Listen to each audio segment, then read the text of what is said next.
Kedatangan motor Yamaha Meong ya teman-teman. Ini dia bentukannya seperti ini rupanya. Kalau teman-teman yang lain bisa sebut juga ini motor sahabat Pertamina karena boros mos ataupun jahat bensin ya teman-teman. Tapi jangan khawatir ya teman-teman, sekarang kan masih ada pertalit meskipun sudah dicampur etanol, tapi itu sebenarnya tidak akan membuat motor kalian berbet karena untuk pihak Pertamina juga sudah mengklarifikasi ya bahwa sebenarnya penyebab berbet itu adalah businya. Oke lah teman-teman, dari tadi kita bahas Pertamina ya, nanti kalian malah nyebut-nyebut lagi baju saya, baju Pertamina. Mending kita modifikasi tipis-tipis motor Meong ini ya teman-teman, sesuai keinginan konsumen tadi, yaitu master remnya ingin diganti pakai Brembo KW dan juga piringan cakramnya menggunakan yang variasi ya teman-teman, supaya lebih ganteng ataupun ngecirilit. Dan untuk tahap pertama di sini saya membuka dulu untuk bagian piringannya ya teman-teman, dan untuk baut piringannya ini kita pukul-pukul ataupun gebot-gebot terlebih dahulu, karena kalian juga tahu ya kalau baut piringan ini tidak kita gebot-gebot terlebih dahulu itu sangat pageh ataupun susah dibuka karena ada lem pabriknya ya teman-teman. Oke, lanjut ke tahap pemasangan untuk piringan barunya. Di sini waduh mantap sekali ini piringannya ya. Pokoknya yakin motor ini bisa ganteng sekali kalau pakai piringan cakram seperti ini. Tidak lupa juga sebelum pemasangan bautnya kita kasih lem ya seperti pabriknya, supaya ini tidak ngacleng ataupun copot bautnya ya teman-teman, karena itu sangat berbahaya sekali. Karena kalau sampai nanti bautnya kendor itu bisa menyebabkan motornya terjatuh tigoreleng ataupun tijungkelnya kaligus ya teman-teman. Lanjut, setelah dirasa sudah cukup ataupun sudah kencang ya teman-teman, kita pasangkan lagi ke motornya. Oke, langsung saja kita masukkan ataupun bebeskan saja seperti ini ya teman-teman. Tidak lupa setelah terpasang kita cek dulu, takutnya nanti remnya macet ataupun gancet ya teman-teman. Tapi di sini sudah lancar. Langsung saja kita ke pemasangan handle Brembo KW-nya ya teman-teman. Maaf di sini saya sebutkan KW-nya karena memang KW ya, tapi gak apa-apa lah teman-teman, meskipun KW ini bisa membuat motor kalian ganteng dan bisa bilang ke teman-teman minimal Brembo nih bos, senggol dong. Kurang lebih seperti itu ya perkataan anak-anak zaman sekarang yang sangat suka untuk memodifikasi motornya. Oke, lanjut langsung saja kita pasangkan untuk bagian master rem depan dan juga handle-nya seperti ini menggunakan kunci 8. Dan tidak lupa untuk handle kiri ataupun handle rem belakangnya kita ganti juga menggunakan Brembo pula ya, biar sama dengan yang kanan ataupun tidak sisirangan. Jadi kita ganti dua-duanya sepaket ya teman-teman. Dan karena saya di sini belum ngopi ya teman-teman, saya hampir saja lupa kalau rem depannya belum saya kasih minyak rem. Pantas saja dari tadi saya tekan-tekan ataupun saya entot-entot tidak ada pengereman ataupun tidak ada respon sama sekali. Oke, untuk teman-teman semua jangan lupa ngopi ya, karena ngopi itu sangat penting untuk mekanik. Minimal 10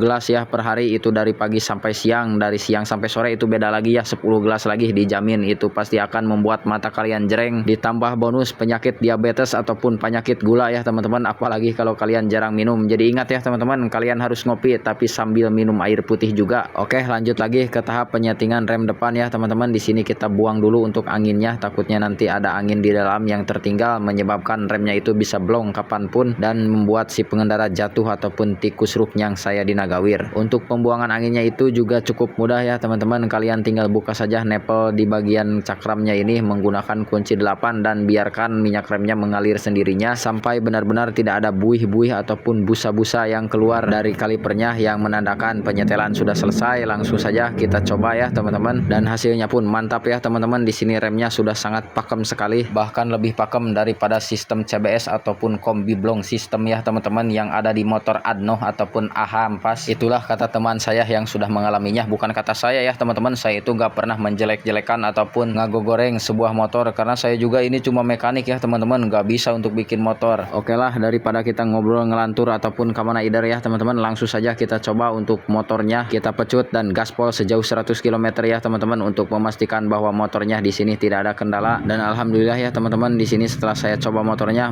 aman, tidak ada kendala, remnya pakem dan motornya juga ganteng. Sampai-sampai tadi saya di huitan ataupun di siulin sama teteh-teteh ataupun janda pirang sebelah ya teman-teman, yang membuat saya hingar-bingar dan senang sekali sampai saya pun hampir terjatuh ya teman-teman. Oke lah teman-teman, karena di sini untuk pemasangan ataupun modifikasi motornya sudah selesai, kita sudahi saja untuk cerita di bengkel kali ini. Semoga cerita ini bisa menghibur ataupun bermanfaat untuk kalian. Jangan lupa like, comment, share ataupun suberek saja ya teman-teman, supaya kalian gak ketinggalan cerita-cerita bengkel lainnya.